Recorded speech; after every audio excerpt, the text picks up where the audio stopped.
Hello, everyone, and welcome to English Pod. My name is Marco. My name is Catherine, and today we've got a very interesting lesson for you all about building your vocabulary. So we're trying to describe personalities. You're going to learn tons of new words. Exactly, and as you said, we're going to describe people's personalities, so not their physical attributes. We're going to concentrate on how they are in personality-wise and stuff like that. Their character. That's right. So let's take a listen to today's dialogue for the first time, and we'll be back in a moment to talk about some of these great words.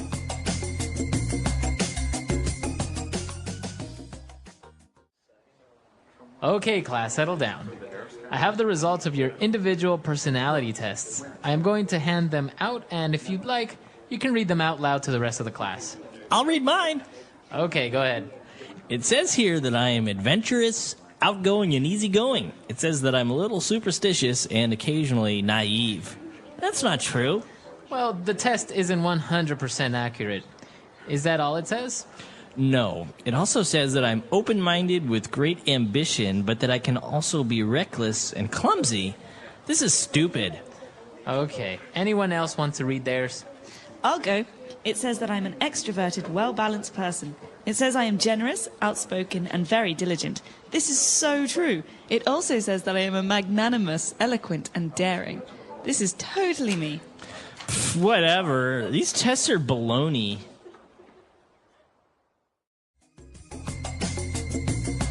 All right, we're back. So we're going to divide this up into language takeaway parts 1 and 2. So let's start with 5 keywords now on language takeaway. Language takeaway. The first adjective that came up was adventurous and outgoing. Outgoing, that's a good one.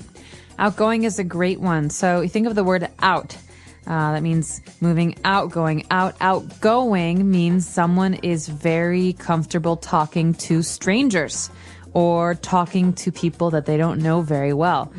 For example, my brother is very outgoing. He loves meeting new people. He loves starting conversations with strangers. So the opposite would be shy. That's right. right. The opposite. Okay, so outgoing. And then it also described this person as being a little superstitious. Okay, superstitious is very interesting because it's hard to describe since everyone's superstitions are different. In many cultures, there are different superstitions. So, for example, in America, we say that walking under a ladder is bad luck. Okay, or opening an umbrella inside is bad luck. So if you believe that your actions will bring you bad luck, you're probably superstitious. Okay, very good. So if you are superstitious, you believe in superstitions. That's right. So, Marco, are you superstitious? Do you No. think that black cats bring bad luck? No, not at all. No. No. Interesting. All right. And this is also an interesting word, a way to describe people who are very believing, a person that is naive. Okay, you said this already. Naive means that someone generally believes most things that you tell them. Right. So if I told you, Marco, hey, did you know that it's supposed to rain frogs tomorrow? No way. Really? Yeah, really. Oh, no. If Marco believes me, he's naive. Right. That means that, probably not going to rain frogs tomorrow, but he believes everything I say, so he's a little bit naive or inexperienced. So naive is not really a bad way of describing a person, is it? No, but it can be. So you want to be careful. Some people, if you say that they're being naive, it's offensive. So you have to be careful when you say this. Okay. Moving on, we also had an interesting adjective that described another person, and it was to be reckless. I can also be reckless. Reckless. Okay, so someone who is reckless often does things without thinking, sometimes things that are dangerous. For example, Marco, I think that driving a car without wearing your seatbelt is very reckless. Okay, that means that you're not thinking about safety. Right. So a person that is reckless is kind of a synonym of being a little bit dangerous to be around. That's right. Or someone who does things without thinking about their consequences, their results. Okay. And also, along with reckless, the test said that this person was clumsy. Oh, I love this word. There was a very famous commercial when I was growing up in America on the television. It was all about young students at high school who are clumsy, and so they should buy this special folder for their schoolwork to help them because they're so clumsy. And they're dropping their papers and their books. Exactly. So someone who is clumsy often falls down or hits their head or trips or drops their things. If I drop something on the floor and break it, my mother might say, "You're so clumsy. Clumsy You should be fingers." more careful." Yeah. So clumsy, is this insulting if you say, "Oh, you're so clumsy"? No, it's not so bad. Okay. There are worse things to say.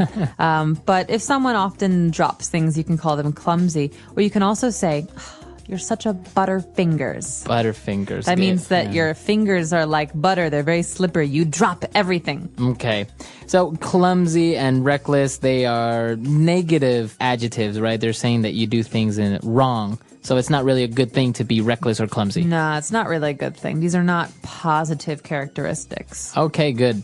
So we took a look at those 5, which are very good about one of the people that took the test. Let's move on now to more language and more adjectives on Language Takeaway Part 2. Language takeaway. All right, so in this part, we're going to take a look at positive attributes about a person, right? They're all good things about someone. That's right. And this first one is very good. Extroverted. Extroverted. A person that's extroverted. So a synonym of this word is outgoing. Okay, so it's pretty much the same thing. That's right, because extro means going out. Out. So in this case, someone who is extroverted often meets new people, goes out and does social things, goes to the movies, goes out with friends, meets strangers, talks to strangers. Again, it's like being outgoing, someone who's comfortable with new people. And what about the opposite? So we said that shy is the opposite of outgoing. What would be the opposite for extroverted? Extroverted's opposite is introverted. Intro means in, not Okay. out. So that means someone who's very shy, who is uncomfortable with new people. Okay.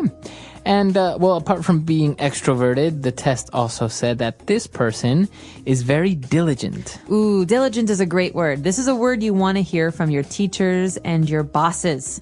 Okay, if someone says, "Marco, you are very diligent at work," What does that mean? it means you're very careful. You always do things very thoroughly. And also quickly, right? When you tell them to do something, they do it immediately. That's right. So a diligent worker always does a good job and does it in a timely manner. Okay.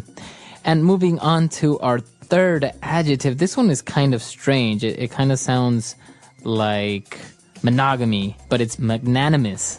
Magnanimous. All right. Magnanimous. This is a great word. We hear this a lot in the newspaper or on TV about usually famous people. He did something very magnanimous, or it was a magnanimous gesture. This describes a person who does things for the benefit of other people. Someone who is thinking about the well-being and the health and the lives of others. So it would be a person that likes to share or a person that's not selfish. Right. So if you donate half of your salary this month to victims of an earthquake, I would say, Marco, that's so magnanimous of you. You're so magnanimous. Okay. Awesome. And apart from being magnanimous, if a person is eloquent, I guess that's also a positive attribute. Oh, yeah. This is another really good one.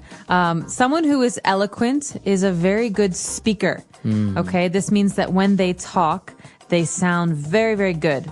Okay. You know, someone who's eloquent uses big words, but is also very good at making other people listen. Okay. So it's usually about speaking. So you would say he's an eloquent speaker. That's right. So someone who is eloquent is fun or good or interesting to listen to. Okay. And our last description for personalities and the way people are is a person that's daring. Well, this can be a good thing or a bad thing. It depends on who you're talking about. Because sometimes daring people are also reckless. And this can be dangerous. Okay. But sometimes someone who is daring can be doing good things, like a daring business person might take risks that other people don't take. Okay. So a person that's daring dares to take risks, right? You are very daring. You, Marco, are daring because recently you jumped out of an airplane, Yeah. right? You did some skydiving. So that would be considered daring. That's very daring. I'm not daring like that because I would never jump out of an airplane. Right. Okay. So we took a look at basically 10 key words here, a lot of adjectives, but they're a great way to describe yourself. Maybe if you're at a job interview, sometimes a typical question is, how would you describe yourself using 3 adjectives? I'm extroverted, I'm diligent, and I'm open-minded. Yeah, that's awesome. See? You sound really professional when you say things Give like me the this. job. Yeah, exactly. So, and even if you took a look at some of the negative adjectives that we used, it's also a typical job interview question is like, what are your biggest faults? So you can say, well, maybe I am superstitious and naive, right? You wouldn't want to say that in a job interview. But I mean, I don't know, maybe. Because you have to say something, right? You do, but I would say sometimes I'm a bit too daring, or sometimes I take things personally. We can talk about that another time. But I think for now, it'd be good if we listen to today's dialogue one more time and really got a good sense of how to use these words.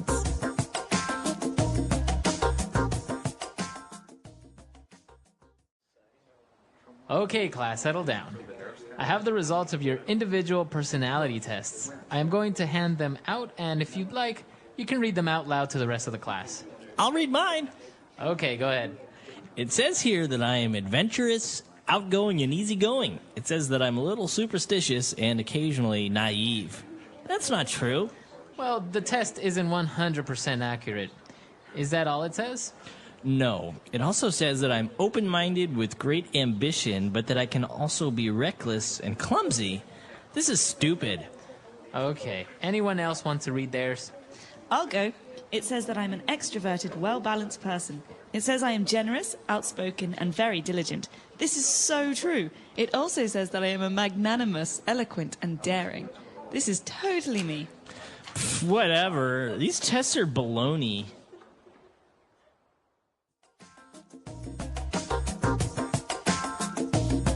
All right, we're back. So now going into descriptions. What are 3 adjectives that you would use to describe someone that you hate the most? So going back to describing people, how would you describe one of the main things that really irritate you about someone? Maybe if they are clumsy, it really bothers you that people are clumsy, or reckless maybe. I see what you're saying. Well, I really like extroverted, hardworking people. But in English, we have a word to describe someone who is too extroverted, too hardworking. And we call this person a type A personality. Type A. Type A. The letter A.